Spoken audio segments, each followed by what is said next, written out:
البدع والأهواء، أهل البدع العقائدية وأهل البدع السياسية. نقول بيننا وبينكم السلف، بيننا وبينكم الكتب، كان فيقول البدع بيننا وبينكم. Bismillahirrahmanirrahim. Alhamdulillah hamdan katsiran tayyiban mubarakan fihi kama yuhibbu rabbuna wa yardah. Wa asyhadu an la ilaha illallah wahdahu la syarika lah. Wa asyhadu anna Muhammadan 'abduhu wa rasuluh sallallahu alaihi wa ala alihi wa sallama tasliman mazida la nabiyya ba'dah. Ikhwani fillah, hafizakumullah jami'an wa ra'akum. Kita lanjutkan bacaan kita terhadap kitab Syarah Al-Wajibat Al-Mutahattimat. Pembahasan kita sekarang adalah pembahasan yang baru mengenai jenis-jenis tauhid, dan ini sering diulang-ulang barakallahu fikum oleh para asatidzah Ahlus Sunnah wal Jamaah. Barakallahu fikum mengenai pembagian tauhid, bahwasanya tauhid terbagi menjadi 3. Apa saja? Tauhid apa saja? Barakallahu fikum. Jadi tauhid terbagi menjadi 3, yaitu tauhid apa saja? Tauhid al-uluhiyah, tauhid ar-rububiyah, tauhid al-asma wa sifat. Namun di antara 3 pembagian tauhid tersebut yang paling inti tauhid apa? Uluhiyah. Barakallahu fikum. Karena kalau cuma seseorang meyakini tauhid rububiyah atau tauhid al-asma wa sifat saja tanpa uluhiyah enggak diterima. Belum bisa memasukkan barakallahu fikum orangnya ke dalam keislaman. Oleh karena itu al-Imam Asy-Syaikh Muhammad bin Abdul Wahhab An-Najdi At-Tamimi rahmatullah alaih di dalam kitab beliau Al-Qawaidul Arba', barakallahu fikum, beliau menyebutkan bahwasannya orang-orang musyrikun terdahulu mereka meyakini bahwasannya Allah Ta'ala itu pencipta, pemberi rezeki, pengatur alam semesta. Namun mereka pengakuan tersebut belum memasukkan mereka dalam keislaman karena mereka masih menyembah selain Allah Subhanahu wa taala. Karena intinya belum mereka laksanakan. Karena intinya itu tauhid uluhiyah tersebut. Oleh karena itu ada kaidah mengenai keterkaitan antara tauhid al-uluhiyah dengan tauhid ar-rububiyah. Keterkaitannya apa? Keterkaitannya tauhidul uluhiyah mutadamminun fihi tauhid ar-rububiyah, wa tauhidur rububiyah mustalzimun lit tauhid al-uluhiyah. Mustalzimun lit tauhid al-uluhiyah itu kaidahnya. Artinya tauhid uluhiyah itu kalau orang sudah mentauhidkan tauhid uluhiyah itu terkandung dalamnya tauhid rububiyah. Namun kalau tauhid rububiyah saja itu masih mengharuskan dia untuk bertauhid dengan tauhid al-uluhiyah. Karena tauhid al-uluhiyah adalah ifradullah taala bil ibadah, mengesahkan, menunggalkan Allah Subhanahu wa taala dalam beribadah. Itu yang dikenal dengan tauhid al-uluhiyah, tauhid yang inti, tauhid talab, misalnya tauhid yang diminta dan juga diperintahkan. Barakallahu fikum. Kita lihat sini. Qala al-muallif asbahullah at-tauhidu salasatu anwa'in. Tauhid itu ada 3 jenis. At-tauhid, jadi kata tauhid itu berasal dari masdar wahhada yuwahhidu tauhidan. Kalau dalam bahasa Arab dari timbangan fa'ala yuf'ilu taf'ilan. Paham ya? Fa'ala yuf'ilu taf'ilan. Wahhada yuwahhidu tauhidan. Apa maksudnya ya? Jadi tauhid itu dari kata fi'il barakallahu fikum wahhada yuwahhidu. Wahhada yuwahhidu tauhidan. Timbangannya apa? Fa'ala yuf'ilu taf'ilan. Mufa'ilun mufa'alun. Fa'ilna tufa'il. Itu kalau dalam musharraf ya, seperti itu. Barakallahu fikum. Karena dalam musharraf itu panjang. Nanti ada isim fa'il, isim maf'ul, masdar, misalnya barakallahu fikum. Jadi ini dari kata apa? Wahhada yuwahhidu tauhidan. Muwahhidun muwahhadun. Muwahhid berarti orang yang mentauhidkan. Muwahhad berarti zat yang ditauhidkan, itu Allah Subhanahu wa taala. Apa maksudnya ya? Di tauhid ini masdar. Masdar itu berarti sumbernya. Apa itu ya? Karena pendapat yang sahih semua fi'il tadi itu sumbernya kembali ke masdar. Itu pendapat yang sahih ya. Walaupun sebagian mereka mengatakan kembali kepada fi'il, namun yang sahih kembali kepada masdar yang artinya sumber. Apa maksudnya? Wahhada yuwahhidu tauhidan. Orangnya namanya muwahhid, yang ditauhidkan namanya muwahhad. Maksudnya ya? Barakallahu fikum. Kita lihat sini, at-tauhidu masdaru wahhada yuwahhidu tauhidan. Ja'alahu wahidan ay fardan. Maksudnya adalah apa? Menjadikan sesuatu itu tunggal atau satu atau esa. Nah, itu secara bahasa. Wa huwa ayat tauhid salah satu anwa'in. Tauhid itu sendiri terbagi menjadi 3 jenis atau 3 macam. Kama ulima dzalika bil istiqra' wa tatabbu'. Nah, pembagian seperti ini dari mana? Pembagian tauhid menjadi 3 ini dari mana? Apakah ada dalil nas dari Al-Qur'an atau dari As-Sunnah? Secara nas terang-terangan itu enggak ada. Namun pembagian tersebut menjadi 3 adalah dengan cara at-tatabbu' wal istiqra', yaitu dengan cara penelitian dan pengecekan. Diteliti, dicek berdasarkan dalil-dalil yang ada, akhirnya para ulama menyimpulkan bahwasanya tauhid terbagi menjadi 3. Dalilnya at-tatabbu' wal istiqra'. Nah, istiqra' itu artinya adalah apa? Nah, barakallahu fikum, mengecek, at-tatabbu' meneliti. Diteliti, dicek dalilnya, ternyata tersimpulkan bahwasanya tauhid terbagi menjadi 3. Gitu, paham ya? Nah, jadi kalau antum tanya, mana dalilnya secara nas terang-terangan dalam Al-Qur'an atau dalam As-Sunnah, enggak ada. Nas terang-terangan langsung itu ya, tanpa istinbat maksudnya ya. Nah, barakallahu fikum. Tapi dalilnya adalah apa? Dengan cara istiqra' wa tatabbu', pengecekan dan penelitian berdasarkan dalil yang ada, akhirnya para ulama menyimpulkan bahwasanya tauhid terbagi menjadi 3. Nah, tauhid al-uluhiyah, tauhid ar-rububiyah, tauhid al-asma' wa sifat. Di antara 3 ini yang inti yang mana, Ahmad? Yang paling inti yang mana? Asma' wa sifat atau rububiyah atau uluhiyah? Yang inti. Belum. Yang inti yang mana, Ak Muhammad? Uluhiyah ya. Uluhiyah itu tauhid yang inti. Maksudnya itu, nah barakallahu fikum, tauhid yang istilahnya apa? Inti yang harus dan juga diminta dan juga diperintahkan. Karena intinya tauhid uluhiyah itu adalah mengisahkan, menunggalkan Allah Ta'ala dan beribadah. Seperti itu. Nah, kita lihat di sini barakallahu fikum, wa ba'dul ulama yaj'aluhu munqasiman ila naw'ain. Sebagian para ulama menjadikan tauhid itu munqasaman ila naw'ain, dibagi menjadi 2. Lah kok bisa menjadi 2 ini? Kalau kita telusuri nanti juga sama, ujung-ujungnya 3. 2 ini karena nah barakallahu fikum penggabungan antara tauhid rububiyah dengan asma wa sifat. Oh ya. Jadi tauhid al-asma wa sifat digabung dengan tauhid ar-rububiyah. Jadi satu berarti kan tauhid uluhiyah sendiri, jadi 2. Jadi nanti para ulama mengatakan wala musyahata fi dzalik. Tidak ada pertikaian, perselisihan atau tidak perlu diributkan tentang masalah pembagian tersebut. Intinya kembali kepada 3 nanti. Apa maksudnya? Intinya walaupun mereka bagi 2, itu pun kalau kita rinci lagi 3. Paham belum? Karena mereka memasukkan tauhid rububiyah menjadi satu dengan tauhid al-asma wa sifat. Apa maksudnya ya? Nah, barakallahu fiik.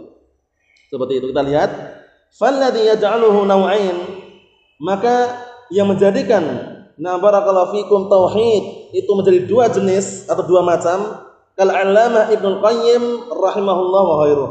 Jadi Al-Imam Ibnu Qayyim Al-Jauziyah rahmatullahi alaih membagi tauhid menjadi 2. Membagi tauhid menjadi 2. Nah, namun 2 itu kalau kita rinci, kalau kita perhatikan lagi ternyata 3 juga. Paham belum maksudnya? Al-Imam Ibnu Qayyim itu adalah ulama Ahlus Sunnah wal Jamaah, murid daripada seorang imam, yaitu Syekhul Islam Ibnu Taimiyah Ahmad bin Abdul Halim Abul Abbas. Adapun beliau Ibnu Qayyim ini mah dikenal dengan julukan Ibnu Qayyim Al-Jauziyah. Wa illa namanya siapa aslinya? Namanya siapa? Muhammad bin? Wa illa aslinya Al-Imam Ibnu Qayyim namanya bukan Ibnu Qayyim, ini istilahnya masyhurnya dengan Ibnu Qayyim Al-Jauziyah. Siapa namanya? Muhammad bin siapa? Muhammad bin Abi Bakar. Muhammad bin Abi Bakar Abu Abdullah. Jadi kunyahnya Abu Abdullah Muhammad bin Abi Bakar. Tapi kan orang nggak tahu dengan nama itu. Dalam artian tuh, nah terkadang memang seorang ulama dikenal dengan julukan atau gelar, paham ya? Ibnu Qayyim Al-Jauziyah. Tapi aslinya Abu Abdullah Muhammad bin Abi Bakar. Nah, Syekhul Islam ya kita Syekhul Islam Ibnu Taimiyah, ya enggak? Ibnu Taimiyah siapa ini Syekhul Islam? Ternyata kalau ditelusuri namanya adalah Ahmad bin Abdul Halim Abul Abbas. Nah, barakallahu fikum. Kita lihat dari kalangan para ulama yang membagi tauhid menjadi 2 adalah Al-'Allamah Ibnu Qayyim rahimahullah wa khairuh. Yaj'alu tauhid ar-rububiyyah wa tauhid al-asma' wa sifat naw'an wahidan, ya enggak? Beliau menjadikan tauhid rububiyah dan tauhid al-asma wa sifat menjadi satu jenis. Paham ya? Berarti hitung satu berarti kan? Wa yusammihima tauhidal ma'rifah wal isbat ini. Penamaannya di tauhid rububiyah sama tauhid asma sifat dinamakan dengan tauhid al-ma'rifah wal isbat. Maksudnya tauhid yang sifatnya adalah ma'rifah, mengenal, mengetahui, wal isbat menetapkan. Maksudnya, nah, kalau ma'rifah mengetahui Allah Ta'ala pencipta, harus mengetahui Allah Ta'ala yang berikan rezeki, mengetahui. Isbat menetapkan, maksudnya menetapkan nama-nama dan sifat-sifat untuk Allah Subhanahu wa taala. Paham belum? Berikutnya, wasani yang kedua tauhid at-talab wal qasd. Yang kedua adalah tauhid at-talab wal qasd. Tauhid talab wal qasd, tauhid yang sifatnya diminta dan itu tujuannya. Yaitu tauhid apa? Al-uluhiyah. Wa huwa tauhidul ilahiyah wal ibadah. Yaitu tauhid uluhiyah dan tauhidul ibadah. Jadi tauhid al-uluhiyah, tauhid al-ilahiyah, tauhid al-ibadah, tauhid al-ubudiyah itu sama semua. Paham ya? Nah, jadi al-uluhiyah itu karena menisbahkan kepada zat Allah Ta'ala, zat yang berhak untuk diibadahi. Al-ubudiyah karena Allah Subhanahu wa taala memang zat yang apa? Nah, yang berhak seorang hamba itu menghambakan diri kepadanya. Nah, barakallahu fikum seperti itu. Jadi pembagian yang dibagi oleh Ibnu Qayyim Al-Jauziyah rahimatullah alaihi ini pun juga benar. Istilahnya kalau kita perhatikan kan kalau dirinci lagi tiga juga ketemunya. Paham ya? Cuman beda istilah gitu ya. Beliau mengistilahkan tauhid rububiyah sama asma sifat, tauhidul ma'rifah wal isbat.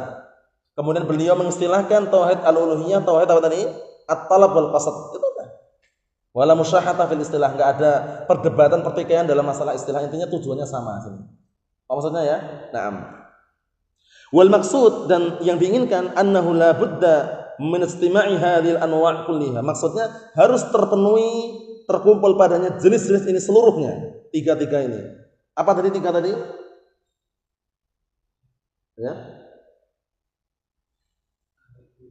Uluhiyah, rububiyah, asma sifat. Naam, ahsan. Nah, barakallahu fiikum. Ini penting ya belajar tauhid ini ya. Naam. Fala yuhkam bi islami ahadin. Maka tidak dihukumi dengan keislaman seseorang. Perhatikan baik-baik ini ya. Hatta tastami'a fihi hadil anwa, hingga terkumpul padanya apa? Naam, tiga jenis ini. La yakfi wahidun minha 'anil akhar. Enggak cukup salah satu di antara tiga jenis ini dari yang lainnya. Maksudnya enggak cukup. Harus semuanya gitu loh ya. Nah, misalkan antum tauhid uluhiyah tok gitu toh. Enggak cukup. Paham ya? Harus juga meyakini rububiyah, asma sifat. Paham ya? Memang terkandung di dalamnya. Nah, cuman keyakinan harus ada. Barakallahu fiik. Bal hiya mutalazimatun muqtadiyatun lil 'amali biha zahiran wa batinan.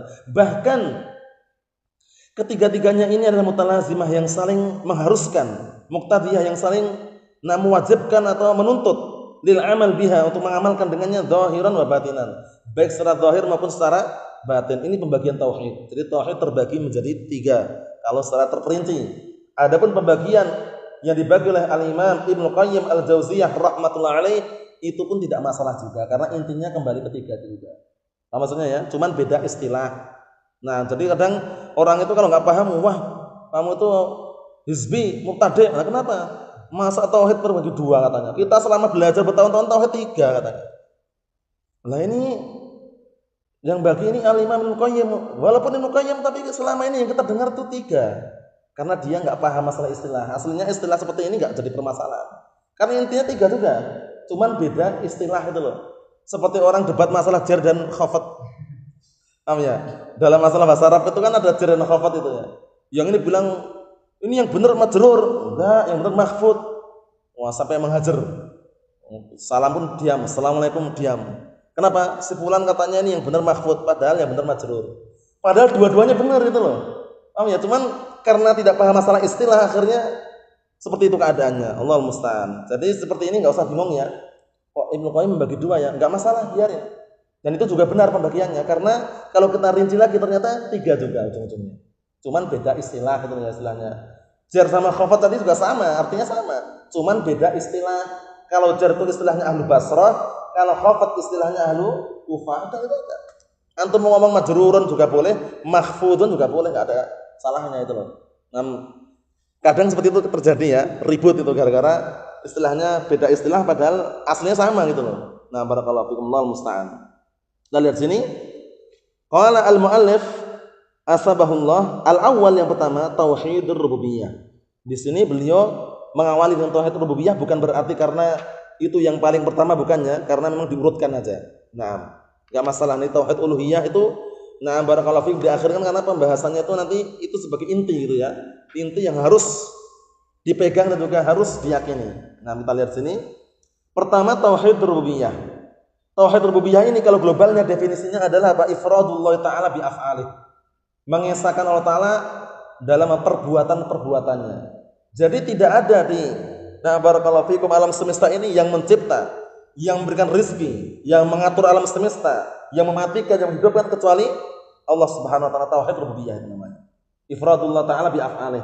Mengesahkan Allah taala di dalam apa? Perbuatan-perbuatannya. Kalau tauhid uluhiyah tadi apa? Ifradullahi bil ibadah. Paham ya? Mengesahkan Allah taala di dalam peribadatan.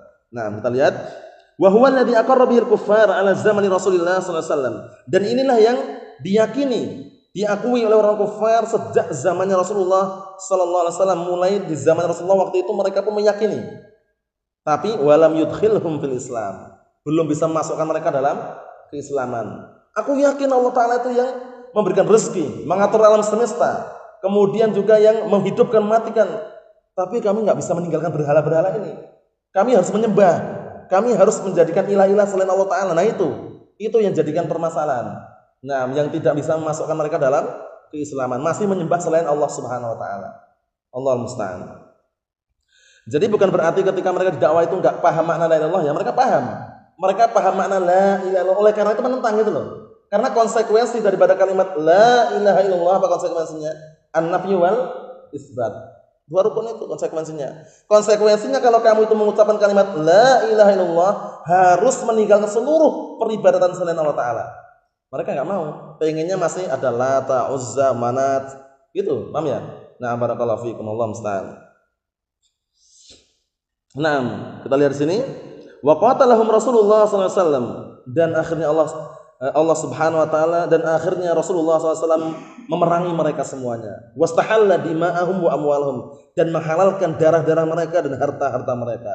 Wa huwa tauhidullahi bi fi'lihi ta'ala, yang mana tauhid rububiyah itu adalah mengesahkan, menunggalkan Allah taala dengan perbuatan Allah Subhanahu wa taala. Maksudnya terhadap perbuatan Allah Subhanahu wa taala diesahkan. Naam.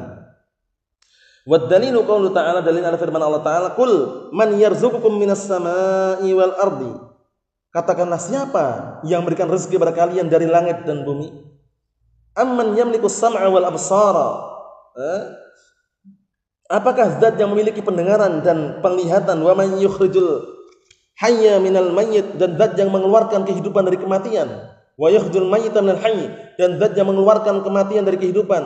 Wa man yudabbirul amra, dan siapakah yang mengatur seluruh perkara atau seluruh urusan? Fasayaqulun, perhatikan, niscaya mereka akan mengatakan Allah. Fasayaqulun Allah. Qul afala tattaqun, katakanlah, kenapa kalian tidak mau bertakwa? Sudah tahu padahal. Nah, barakallahu fikum, Allahul musta'an. Wal ayatu ala hadza katsirun jiddan, dan ayat berkaitan masalah ini banyak sekali. Nah, disebutkan para ulama mufassirun mengenai zat yang mengeluarkan apa? Nah, kehidupan dari kematian atau mengeluarkan kematian dari kehidupan, itu apa kemarin contohnya? Dari mati. Apa? Biji-bijian? Awalnya mati, kayaknya tumbuh. Biji-bijian awalnya mati. Mati awalnya? Oh, udah mati? Hah? Tanam terus hidup. Nah, barakallahu fikum. Mungkin juga ya. Cuman disebutkan di dalam tafsir itu, nah, barakallahu, telur ya. Di permisalan seperti telur dan ayam. Nah, jadi ayam itu istilahnya hewan hidup mengeluarkan sesuatu yang mati, telur. Dari telur itu nanti akan keluar hidup gitu. Nah, mula alam ya, itu permisalannya seperti itu. Dari telur itu menetas itu keluar apa? Anak itu istilahnya. Mula alam ya, nanti cek lagi. Karena kemarin baca seperti itu ya, itu diantara contoh makna daripada zat yang mengeluarkan kehidupan dari kematian dan mengeluarkan kematian dari kehidupan. Paham ya? Kalau dari mengeluarkan apa? Kehidupan dari kematian, dari telur menjadi anak-anak tadi. Kalau nah, barakallahu fikum, mengeluarkan kematian dari kehidupan, jadi ayam mengeluarkan telur. Paham ya? Nah, barakallahu fikum. Allahul musta'an. Mungkin biji-bijian juga masuk juga ya. Yang jelas Allah Subhanahu wa taala adalah Nah, barakallahu fikum, zat yang maha tunggal, nah, di dalam semua perbuatannya, tauhid rububiyah. Kita baca dikit lagi. Nam qala syarih asbahullah ay an-naul awal min anwa'it tauhid tauhid rububiyah. Jenis yang pertama daripada jenis-jenis tauhid adalah tauhid ar-rububiyah. Wa huwa al-iqraru wal i'tiraf, yaitu na'am barakallahu fikum, pengakuan dan juga na'am mengakui dan juga menetapkan bi anna Allah taala rabbu kulli syai'in wa mujiduhu wa raziquhu wa malikuhu wa mudabbiruhu wal mutasarrifu fih, yaitu menetapkan dan juga mengakui bahwasanya Allah Ta'ala itu adalah Rabb segala sesuatu dan yang mewujudkan sesuatu tersebut, dan juga zat yang memberikan rezeki dan yang menguasainya dan yang mengaturnya dan juga yang mengurus seluruhnya di dalamnya, Allah Subhanahu wa Ta'ala. Wa huwal munfarid bidzalika kullih, yang mana Allah Ta'ala adalah zat yang maha tunggal dengan seluruhnya itu tadi. Nah, mencipta, memberikan rezeki, mengatur alam semesta tunggal sendirian. Nah, tidak perlu bantuannya. La rabba ghairah. Naam, la rabba ghairuh. La rabba, na barakallahu fikum ghairun, tidak ada rabb lagi selainnya. Wala syarika lahu fi rububiyyatihi wa mulkihi, dan tidak ada sekutu bagi Allah Subhanahu wa taala pada rububiyahnya, tidak pula pada kekuasaannya. Enggak ada satupun yang ikut campur, itu enggak bisa. Nah, semuanya Allah Subhanahu wa taala, na barakallahu fikum kullu yaumin huwa fi sya'an. Kan itu. Setiap harinya dalam keadaan Allah Subhanahu wa taala berada pada kekuasaannya dan juga urusannya, semuanya sudah tertata rapi, teratur. Nah, barakallahu fikum. Nah, alam semesta yang sebesar ini, barakallahu fikum, itu semuanya adalah makhluk Allah Subhanahu wa taala. Nah, sekarang alam itu apa? Alam itu tahu alam enggak antum? Alam, tahu? Alam itu apa? Sekarang ini kita berada di mana ini? Enggak tahu. Apa? Alam itu apa berarti? Alam itu apa, Muhammad? Alam. Sekarang kita berada di mana ini? Alam apa? Paham ya? Maksudnya definisinya alam itu apa? Kan ada alam semesta. Alam itu apa sih? Ayo, paham ya? Sebutkan Al-Imam Al-Mujaddid rahmatullah alaih dalam kitab Al-Usul As-Salasah. Nah, barakallahu fikum, wa kullu ma siwallahi fa huwa alam wa ana wahidun min dzalikal alam. Seluruh yang selain Allah Ta'ala, dari seluruh yang selain pencipta adalah alam semesta, dan aku termasuk alam semesta tersebut, kata beliau. Jadi lihat ya dalam kitab Al-Usul Salasah itu, matanya itu sebutkan dalam di sana itu ketika alhamdulillah rabbil alamin. Nah, kemudian setelahnya kalau tidak salah itu beliau menyebutkan wa kullu ma siwallahi fa huwa alam wa ana wahidun min dzalikal alam. Dan seluruh yang selain Allah Ta'ala adalah alam semesta, dan aku termasuk alam tersebut. Maksudnya ya, jadi kita ini juga termasuk alam semesta, bagian dari alam semesta. Maksudnya ya, nah barakallahu fikum, maksudnya makhluk marbubun, maksudnya kita ada makhluk yang diatur oleh Allah Subhanahu wa Ta'ala. Cuman alam itu kan ada dua jenisnya. Alam itu ada dua macam. Ya, nggak masalah ya. Apa itu? Sekarang antum ini berada di alam mana ini sekarang? Apa? Dunia. Ya benar teman, alam apa namanya istilahnya? Alam apa istilahnya ini? Alam apa istilahnya? Alam ada berapa alam? Apa itu? Alam apa? Alam zahir atau nyata dan alam ghaib. Nah, sekarang ini kita berada di alam apa ini? Zahir yang nyata tadi. Paham ya? Alam ghaib juga ada. Nah, barakallahu fikum, alam ghaib juga ada. Nah, barakallahu fikum. Enggak masalah ya, enggak masalah. Nah, kita lihat di sini.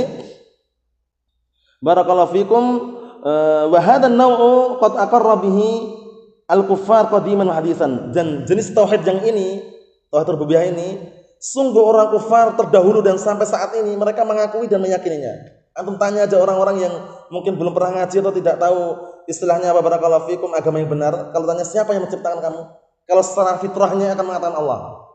Paham ya? Tapi itu belum bisa memasukkan dia ke dalam Islam secara langsung. Belum bisa. Nah, barakallahu fikum. Kata beliau, dan jenis tauhid ini adalah tauhid yang telah mengakuinya orang kufar terdahulu hingga saat ini. La khilafa bainahum anna Allah Ta'ala huwa alladhi awjadahum minal adam. Tidak ada perselisihan di antara mereka bahwasanya Allah Ta'ala yang telah mewujudkan mereka yang semula tidak ada. Jadi kita semuanya dulunya nggak ada. Percaya nggak, Umar? Kita ini semuanya dulunya nggak ada. Terus jadi ada gitu loh. Nah, yang mengadakan keberadaan kita ini siapa? Allah Subhanahu wa taala. Yang menakdirkan dahulunya tidak ada kemudian ada itu siapa? Allah Subhanahu wa taala. Paham ya? Naam. Oleh karena itu sesuatu itu memiliki sifat yang inti yaitu ada. Paham ya? Kalau seandainya sesuatu itu tidak ada, tidak memiliki sifat ada, berarti bukan sesuatu. Benar insyaallah ya? Benar. Nah, barakallahu fikum. Jadi sesuatu itu ya memiliki sifat yang inti itu ada. Kalau seandainya sesuatu itu kok enggak ada, sifat ada, berarti bukan sesuatu. Allah musta'an. Sebutkan dalam ungkapan mereka itu seperti itu ya, barakallahu fikum. Jadi, na'am asy-syai' la budda an yakuna mawjudan. Sesuatu itu yang namanya sesuatu itu mesti memiliki sifat yang namanya mawjud, ada. Paham ya? Na'am barakallahu fikum. Kalau tidak ada ya tidak dinamakan sesuatu. Na'am, Allahul musta'an. Nah, ada itu baru ada dua tadi. Ada itu ada yang nampak, ada yang tidak nampak itu tadi. Nah, kita lihat sini, bikin lagi. Wa rabbahum bin ni'ami, dan zat yang telah na'am barakallahu fikum mengatur mereka dengan nikmat-nikmatnya. Wa aujada jami'al muhdatsati bi qudratihi wahdah la syarikalah. Dan zat yang telah mewujudkan seluruh muhdatsat, seluruh perkara-perkara yang baru, perkara-perkara yang Allah Ta'ala ciptakan, semuanya dengan kudratih, dengan keagungan dan juga kemampuan Allah Subhanahu wa taala wahdah semata. La syarikalah, tidak ada sekutu baginya. Walam yungkir hadan nau' illa syirdimatin qalilatin.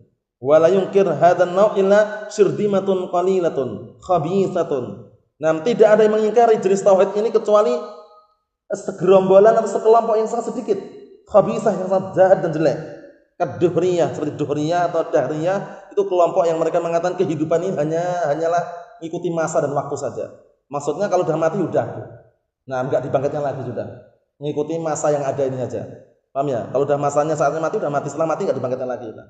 Nah, barakallahu fikum. Jadi mereka itu ya cuma menyadarkan kehidupan itu dar itu masa.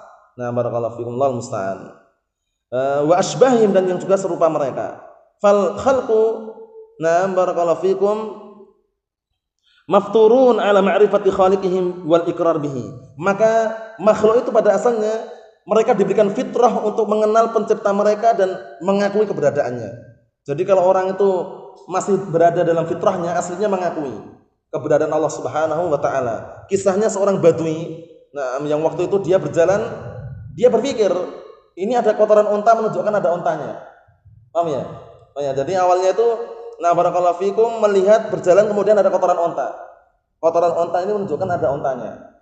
Berarti alam semesta yang sebesar ini menunjukkan ada penciptanya gitu loh ya.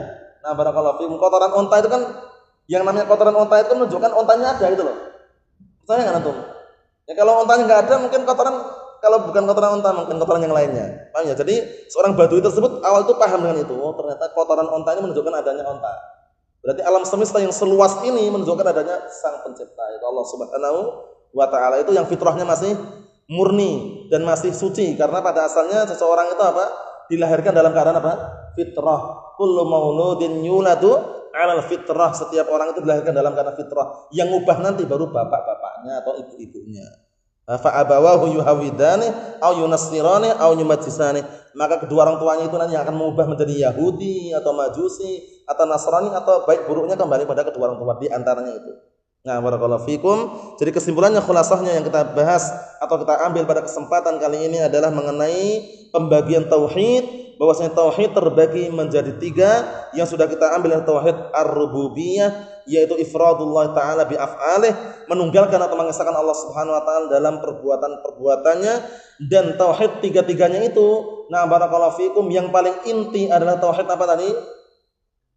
Al-uluhiyah. Na'am barakallahu fikum. Adapun al-Imam Ibnu Qayyim al-Jauziyah rahmatullahi alaih ketika membagi tauhid menjadi 2, itu dipermasalahkan enggak?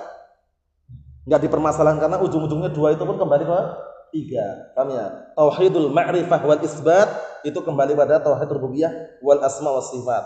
Kemudian tauhidut talab wal qasd kembali pada tauhid al-uluhiyah. Na'am barakallahu fikum wa habibakumullah wallahu a'lam bissawab. Subhanakallahumma wa bihamdika asyhadu an la ilaha illa anta astaghfiruka wa atubu ilaik. Walhamdulillahirabbil alamin.